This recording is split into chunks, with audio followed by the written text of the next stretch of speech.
There is so much adaptive technology out there, so much assistive technology that it can be really hard to keep up to date on all of it.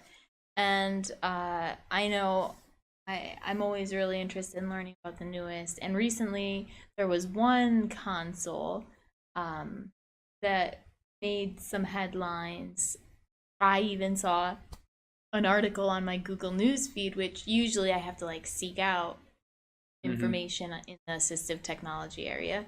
So I was interested, I guess, hearing from you what you know about such adaptive devices and what's available. Oh, and should I tag it on now my specific question about the About your mouse mouth, pad, yeah. trackpad like, but on gross scale, so you could use your elbow or your hand or just like any you could foot, you could use like a stump, you could like but have it Mhm. yeah, a bigger mouse trackpad. So the first part to it is you find it seeing the recent game console that had it. That was the Xbox Adaptive Controller. Okay. It's been in the news for a little while, but it really hit headlines when they had the Super Bowl commercial for it. And so it's an Xbox controller that only works for Xbox at this point. It works for Xbox and computer. Oh, it does I work don't for. know if it works Oh. for other consoles. But generally, since Xbox is Microsoft, anything that works on Xbox will work on computer, on Windows at least. But you have to know how to go through settings and controller. Yeah, you would have to teach like it. So Windows is built in to understand what an Xbox controller is, and so the X button it'll understand. But Windows innately doesn't use the controller to navigate Windows. You can only use it like in applications. So if you had a game open, you can plug in an Xbox controller and it'll automatically play using the Xbox controller as if your computer was an Xbox. And you plug it in. Is it a USB or? Yeah, it's a Okay. USB. Nowadays, also Xbox controllers are wireless.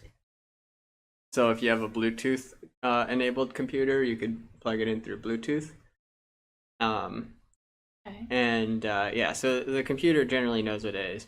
And so what this is it takes all the buttons of an Xbox controller. Well, the actual device itself is only a small subset of the controller. So the device itself is like a giant, almost if you think of one of those, Like a turntable. yeah, Yeah. turntable things, but and then it's just two giant buttons, right? And that's the A and B.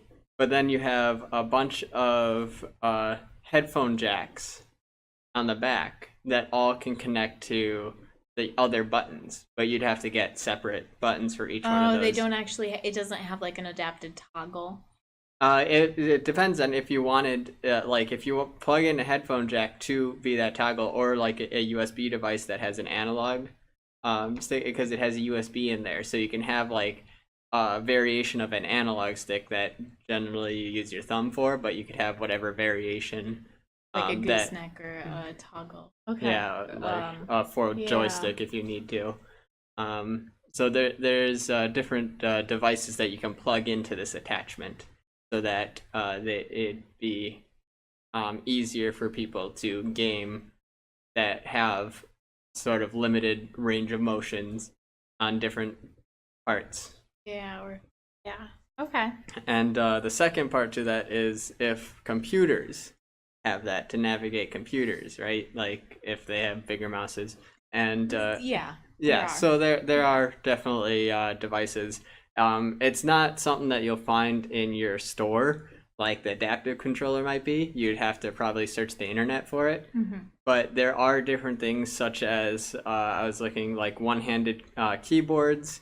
They have they have different variations of mouse, going back to the like a single. A Um, rollerball. they have rollerball Mm-hmm. mouses that you just roll like the thing, and then there's uh one of those ones that you know how old keyboards they used to have that little mouse pad thing where you just push up on it and then the mouse. Do you remember that? It was like right in the middle of the keyboard before they had these touchscreen pads. they had right in the middle of the keyboard, there was like a little green thing in there. That was really weird. Yeah, what was that? I don't know, it just flashed white. Technology and And anyways.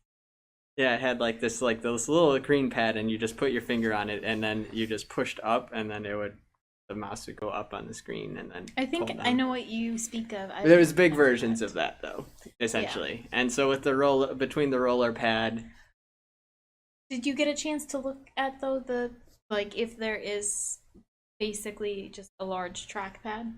a large trackpad, I didn't find any just large trackpad. Probably the best thing there is out there, because I do remember reading an article before of people that wanted better trackpads for their computer, and there's not really a lot out there right now. The best trackpad for computer is the Apple trackpad that they have, that it uses. So a lot of people, I know right now the MacBook computers have a pretty good trackpad and touch stuff, but they also have created a separate one for the Mac. So it's like a separate one that you do plug in. Yeah, it's a separate one that you do plug in. And how big is that? It's not quite the size of a mouse pad. It's bigger than a mouse pad. It's it's like kind of the size of your palm and fingers. That's smaller than a mouse pad. A mouse pad, I'm talking like a 6 or 8 inch square. Yeah, I'm thinking. I was thinking a trackpad. Oh, okay. Yeah, it's slightly smaller than a mouse pad. Okay. I'd say, yeah, it would be maybe 3/4 of a mouse pad kind of size. Okay. All right. So that that could have a range accessibility that I haven't seen yet. I don't even remember how you're talking about. And I don't know if this works as an adaptive device, but they also, when you have the those artistic draw pads, I think there's I'm not sure, I'd have to double check on this, but that essentially replicates the mouse via a little pen. I've never used one of those. Okay, so here's a question that came up because of that. So I'm assuming from the OT perspective, like it's important to have your stabilized base when you're drawing or writing. So you have your forearm, the side of your hand, resting against the drawing or writing surface. I would hope and assume that that is taken into consideration for that kind of thing, that you're holding a utensil, and is it just the tip of the utensil that then activates to draw so that the side of your hand can be stabilized? Because I can't imagine being an artist and having to hold your arm up above and still make the precise strokes and marks you want. Yeah, so the pen itself is the tool. So it essentially is the mouse in this situation. So but your hand now, I think those tablets do have gesture options. So, but you can rest your hand on it and it won't interfere with the it won't sketching. interfere. They're generally designed to do it, but I'm pretty sure it does have gesture options so that if you wanted to, you could do the pinch move to zoom in on the screen. So your hands do still activate the screen. The screen is still made to work with human touch. Yeah. Okay. But somehow you believe that. Yeah, I mean, I've known of I've known of people using that, and none of them have, like, they've all just drawn on it. None of them have complained that their wrist. Their wrist is causing it to move. That's good. All right. Shall we move on to the next question?